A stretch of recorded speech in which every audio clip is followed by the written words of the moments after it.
Hello, my name is Marian. I'm from the blog Miss Mustard Seed. And I'm Kriste. I'm from the blog Rosemary in Time. And today we're going to talk about a couple of different bathroom, not really makeovers, but, you know, just some options, some reader questions that we got, which we love when we get fan questions.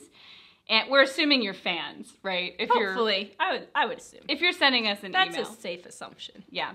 So, but before we start, you may have noticed we're wearing matching t-shirts today. And we're just putting in a little plug for, it's an online shop and also a ministry. Mm-hmm. It's called 2540love.com.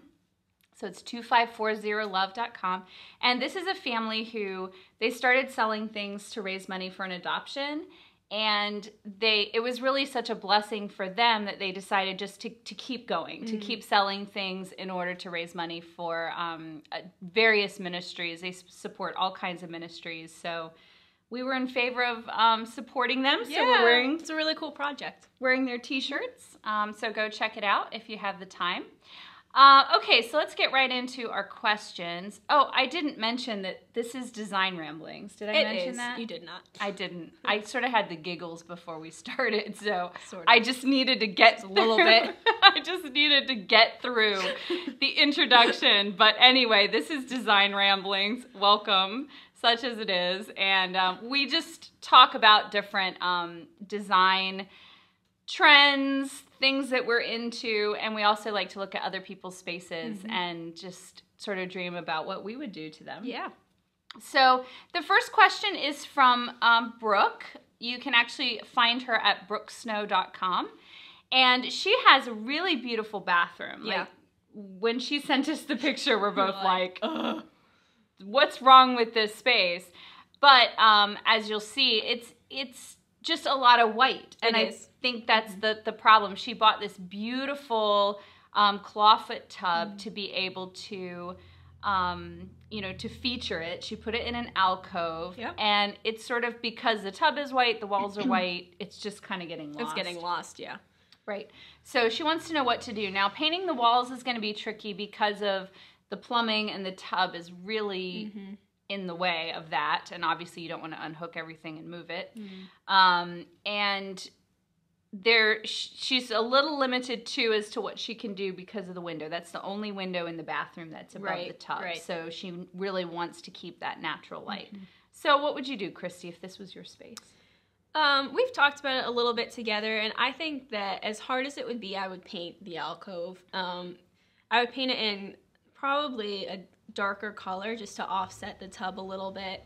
I think she said her floors were gray. So maybe like, would you paint it a dark gray, or would you go like really bold, or? I like more neutral colors, but I think a bold choice would be cool in there if someone was brave enough to do it.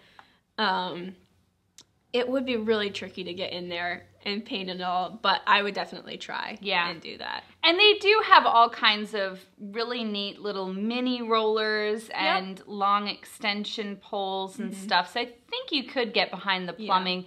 And whatever you can't reach, you won't be able to see anyways, probably. Then just don't paint it. Now, I know there are some people, I know some of you are out there where like behind the stove, like it has to be painted behind the stove. It doesn't matter if nobody sees it. You'll know it's there and it'll drive you nuts. So it depends, Brooke, on what kind of person you are. Yeah, I would suggest too, either painting that back wall, or another option that I think would be good is to paint the bathtub. And that might be a little, you know, a little out of your comfort zone, but you can paint just the outside of the bathtub, leave the lip alone, but paint it maybe a really bold color. Since you have gray floors, maybe maybe even like a red or really strong, or black or something like that. That'll make it sort of step out a little bit more also. So. I have a tub similar to this in the rental that we have, and the bottom of it is painted black, and it looks really great. We have black and white tile, so it ties in with that, but I'm more of a fan of it than I thought I would be. When I first saw it, I was like, why would you paint it? But I really like it. It adds dimension to the piece, and it does make it the focal point in our bathroom as well. Yeah. Yeah, so I think that would be a good option for you, Brooke. But it looks like an absolutely lovely tub. So I would... She has great lighting in there, too. Yeah. From that window. Oh, another thing that we said, I think it might be nice to add some sconces. Yes. Yeah. To the side walls, like on the same plane as the tub, add a couple of sconces or hang a chandelier over it. And I think what that'll do, because right now it feels like there's a bit of a disconnect between the window and the bathtub and then just this blank white wall. So if you can hang down a chandelier or put some sconces up there, I think that might make it feel like a more intentional space. Agreed. And then also finding like a cute little quirky antique stool or maybe something with an industrial vibe to put next to the bathtub to put like some towels or bath soaps on or something. I think that would also just bring the space to life a little bit. Right. Yeah. Yeah. I agree. Okay. You're very agreeable today. I'm just an agreeable kind of person. Okay. And our next bathroom question is from Katy. And she currently has like a really standard sort of mid-90s to maybe early 2000s kind of builder grade bath where they have a garden tub and a separate shower. Right. And she's not really into that. She thinks that's kind of a waste of space. She'd rather have just a bath shower combo and then use the shower space to make a closet, like a linen closet for storage. The concern is that they want to sell their house in a couple of years, and the realtor that they're going to work with said that might devalue the home, or maybe that a garden tub appeals to more buyers. So what would you do in that situation?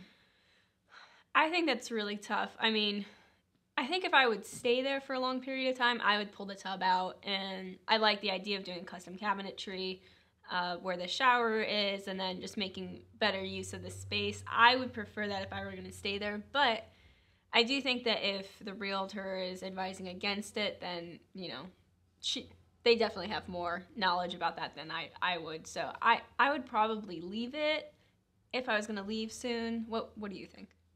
Yeah, I think for me, I would look into the investment. Like, there are so many things I want to do to my house, like more things that I'd love to do.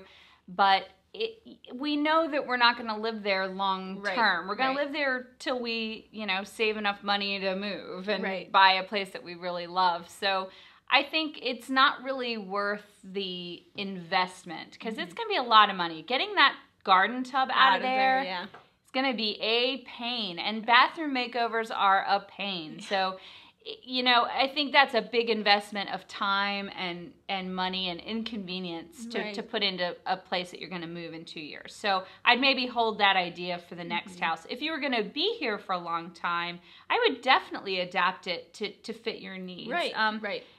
And when it comes to like what a realtor says about a space, I do think you should pay attention to that. I don't think you should totally ignore it. But at the same time, the advice that the realtor is giving you is for like sort of the masses. It's very generic information.